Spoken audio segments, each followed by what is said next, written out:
She finished her elementary and high school at St. Mary's Academy and earned a degree in psychology at the University of Santo Tomas. She is a manager at Merck Incorporated and was the editor-in-chief of its digital magazine.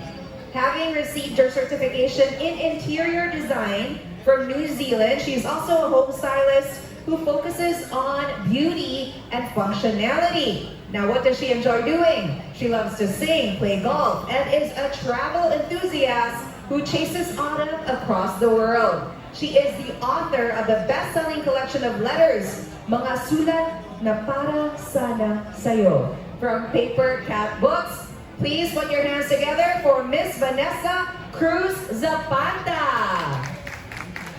Hi, Miss Vanessa. Kamusta? Okay, Vanessa, you want to say hi to everybody too? Hi everyone! So yung mga walking dyan, yan, let us occupy the seats. You heard her. It's an invite, especially sa mga nasa likod na tumitingin na. Please join us here. We're about to have a great discussion with these two ladies. What about you? How are you, Vanessa?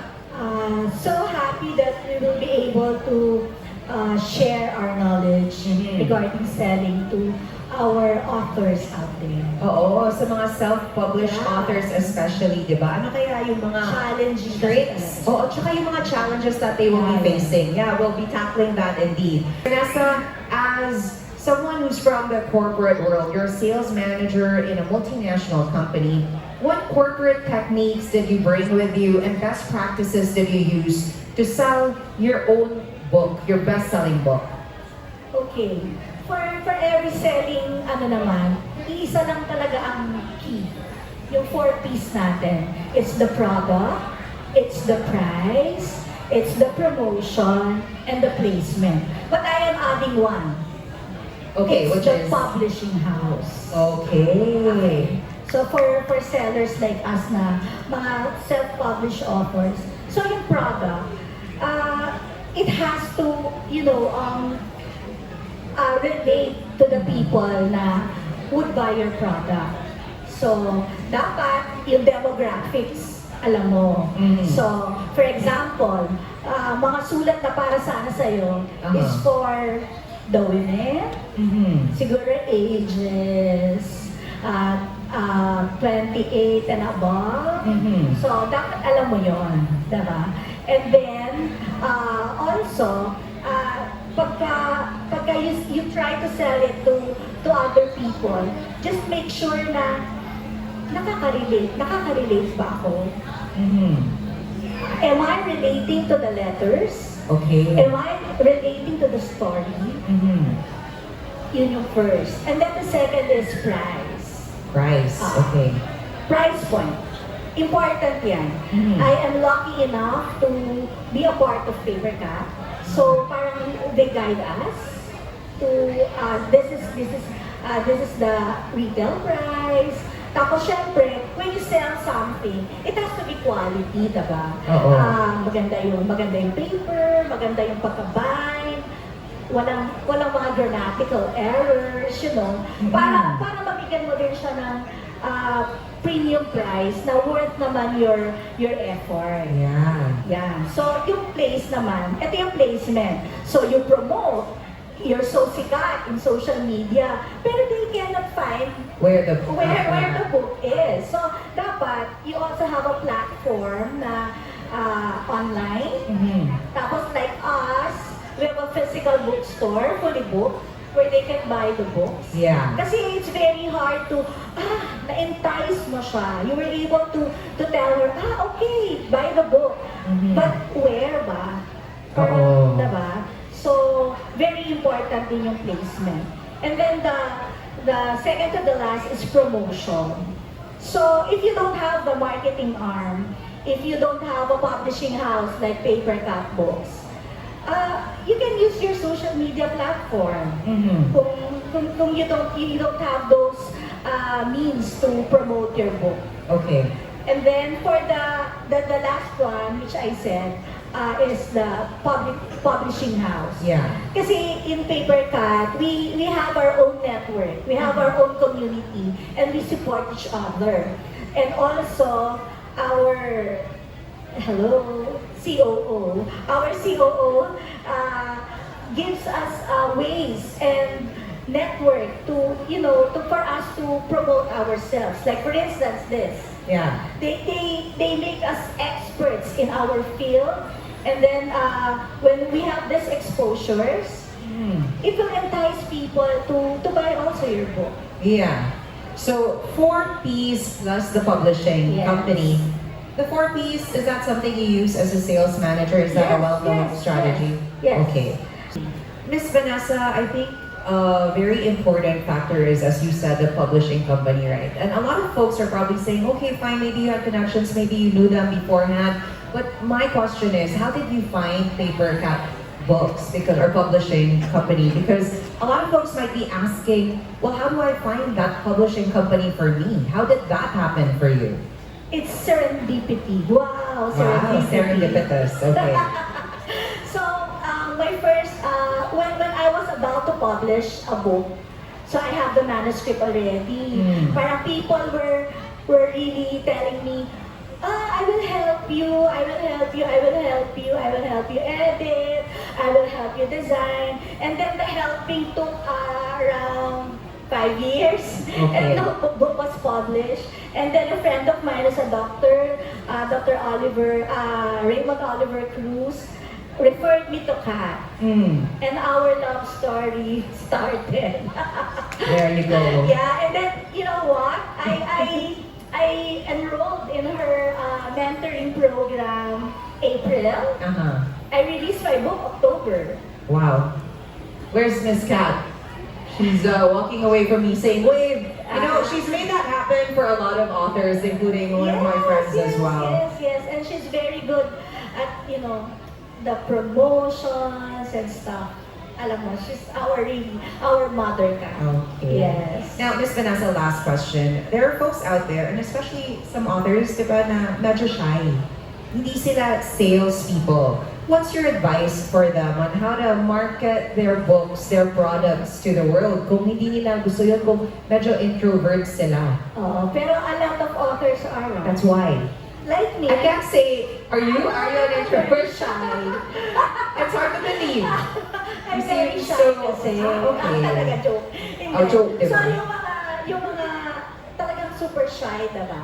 So, since writer ka nga it's a weapon of distraction. No? It's a weapon. You use it in social media.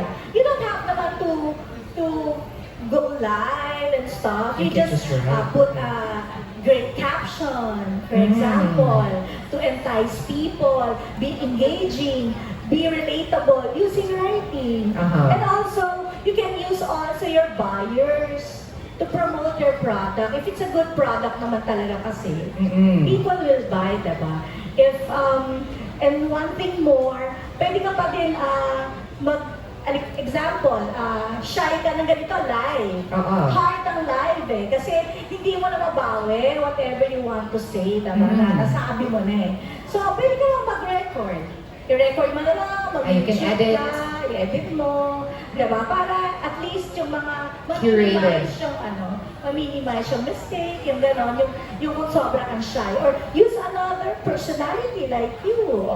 Diba? So she will promote for you. True. Ano yun? Super. Ako, nag-start ako kasi, pinauso ko yung yung parang hawak yung book ko, tapos they're in different places. For example, a friend of mine bought in Canada, then they will, post it in social media and I will repost it. So, yung mga ganun lang, sobrang simple lang. Kung super shy ka talaga, Daming ways talaga. madami talaga na ways. Tapos, yun nga, you join the community. Kasi sa community pa lang namin, may bibili na. So, It's a big support system. Yeah. Alam mo, we have lots of books in our homes. Ako, marami akong nabay na books na nasa bahay. Hindi ko na nga halos mabasa. Pero just to support that person, Yeah. because you personally know them. Got So, you really, kaya it's very important na meron kang network, meron kang connection. I do this advocacy, this campaign to help people kasi it's my way of paying forward also. Kasi I want to help them also Tama. Kaya, you know, yung ano lang, kasi syempre iba talaga, wala silang means, wala silang network. Yun. Well, you're truly helping. We've tackled social engagement, social media engagement. We've tackled the 4 P's plus one more P. Vanessa? Okay, I am very, very well known for this line. Alam mo yan ka. Huwag kang tamad, di ka naman sikat. So, ano mga authors na bago pa lang tayo di ba? Hindi naman tayo sikat. Okay, kapalaran natin yung mukha natin, diba? Kasi we have to be very visible. We have to be relatable. Dapat lagi kayo nakikita, yan. Huwag kayo masyadong, pa-importante, yan. So, dapat lahat ng tao makaka-relate sa inyo. So, kung gusto mo talagang ma-publish, yan. Connect with Papercat Books. Huwag kang tamad, di ka Hindi ka naman naman sikat. sikat. Fine! Yan ang inisip ko kasi before Huwag kang tamad dapat. Kailangan, diba? Para Okay. maging bestseller. Thank you, Vanessa. These individuals over here, these authors and publishers, definitely did not gatekeep their tips and their tricks and how to sell more books. So, can we give them a big round of applause? Thank you to all of you for joining us and helping us have this conversation on effective marketing strategies for self-published authors. By the way, Papercat, it's located just right over there. If you want to go to their booth, check them out and check the work of these wonderful authors out. Maraming salamat. All right, we're gonna have another discussion in a bit, but first, I want to pick the brains of these ladies off the stage some more. Maraming salamat again. All right. See you in a bit, guys. We'll have another panel discussion here brought to us once again. Oh, by the way, before you go, we have a gift. Papercat bears some gifts for all of you. Thank you so much. Oh, I'm included too. Thank you so much. Maraming salamat. Wow. From papercatbooks.com. Thank you so much. Okay. Let's have a photo. First, okay. Hi, Jay.